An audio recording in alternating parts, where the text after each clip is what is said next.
మీ party నాయకులు రాహుల్ గాంధీ గారు, సోనియా గాంధీ గారు, మల్లికార్జున్ ఖర్గే గారు ఢిల్లీలో ఒక డయాస్ మీద నిలబడి మీ పార్టీ మేనిఫెస్టోను రిలీజ్ చేసి పాంచన్యాయ సూత్రాలని చెప్పి ప్రజలకు చెప్పి పక్క పార్టీలో గెలిచినటువంటి అభ్యర్థులు ఇతర పార్టీలకు వెళితే వాళ్ళ అభ్యర్థిత్వాన్ని రద్దు చేయాలి, వాళ్ళను డిస్క్వాలిఫై చేయాలి అని చెప్పి మీరు మీ పాంచజన్య సూత్రాలలో పెట్టింది.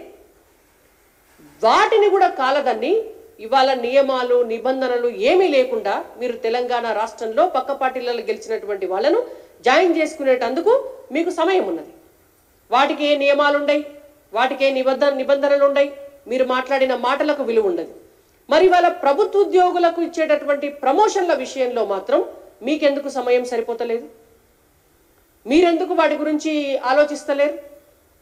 నిజంగానే కొత్త జీవో ప్రకారం మేము చేస్తున్నామని మీరు చెప్తే ఆ జీవోలను రద్దు చేసి ఎస్జిటిలుగా అపాయింట్ అయినటువంటి టీటీసీ చదువుకున్నటువంటి వాళ్లకు, బిఎడ్ చదువుకున్నటువంటి వాళ్లకు అందరికీ కూడా ప్రమోషన్ల విషయంలో సమన్యాయం చేయాలి అనేటువంటి సోయి ముఖ్యమంత్రి గారికి ఎందుకు లేదు అని మేము అడుగుతున్నాం.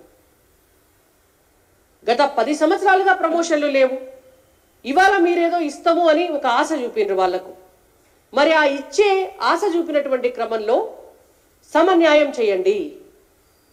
ఈ విడత పోతే మళ్ళా ఎన్నేళ్లకు వాళ్లకు ఆ ప్రమోషన్లు వస్తాయో, ఇప్పుడు కూడా వస్తాయో రావో కూడా తెలియదు. 29-30 సంవత్సరాలుగా ఒక పోస్టులో నియమించబడ్డటువంటి ఉపాధ్యాయుడు ఎస్జిటిగా అదే పోస్టులో ఉన్నారు ఇప్పటి వరకు కూడా.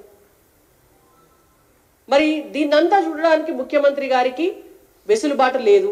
అందుకే మేము అడిగినాం. నేను ఒక 10 రోజుల క్రితం ఒక ప్రెస్ కాన్ఫరెన్స్ పెట్టి అడిగిన, విద్యాశాఖ మంత్రి తెలంగాణ రాష్ట్రంలో కావాలి అని. మీరు విద్యాశాఖ మంత్రిని అపాయింట్ చేయరు. వాళ్ళ సమస్యలు మొరబెట్టుకుందాము అని అంటే డిస్ట్రిక్ట్ ఎడ్యుకేషన్ ఆఫీసర్ కావాలి జిల్లాల, మీరు డిఈఓలను అపాయింట్ చేయరు. మండల స్థాయిలో వెళ్ళి చెప్పుకుందామంటే అక్కడ ఎంఈఓ కావాలి, మీరు ఎంఈఓలను అపాయింట్ చేయరు. బల్లలనన్నా టీచర్లు మరి ఎట్లా చేద్దాం సార్ అని మాట్లాడుకుందామంటే స్కూల్లో ప్రిన్సిపాల్ ఉండాలి, ఆడ ప్రిన్సిపాల్లు లేరు. ఆఖరికి ఊడ్చి తుడిచే స్కావెంజర్స్ కూడా లేరు.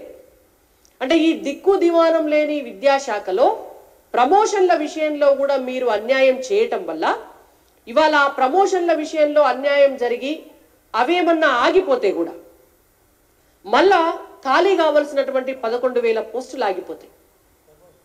మొత్తం 25,000 పోస్టులు ఖాళీ ఉంటే మీరు ఒక 11-12,000 పోస్టులకి నోటిఫికేషన్ ఇచ్చిరు టీచర్లను పోస్టులు భర్తీ చేస్తామని. మిగిలిన 10-11,000 పోస్టులు కూడా ఈ వీళ్ళకు ప్రమోషన్లు వస్తేనే అవి ఖాళీ కావాలి. అవి ఖాళీ అయితే మీరు మళ్ళీ ఫిలప్ చేయాలి. ఇది ఇంటర్లింక్ అయినటువంటి సమస్య.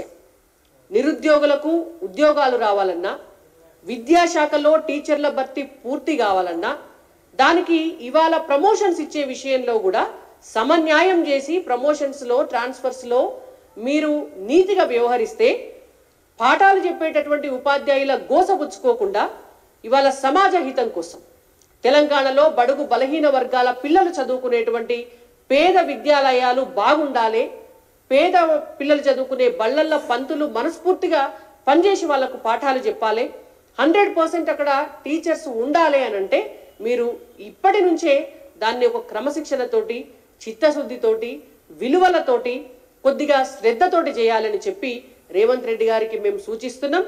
ఉపాధ్యాయుల ప్రమోషన్ల విషయంలో ఖచ్చితంగా వాళ్ళు అడుగుతున్నటువంటి పాత జీవోలు వాటినే అనుసరంగా చేసి కొత్త జీవోలను రద్దు చేసేటటువంటి విషయంలో మీరు ఒక కమిటీని వేసి సమీక్ష చేయాలని చెప్పి భారతీయ జనతా పార్టీ తరఫున టీచర్లందరికీ కూడా సమన్యాయం చేయాలని చెప్పి మేము డిమాండ్ చేస్తున్నాం.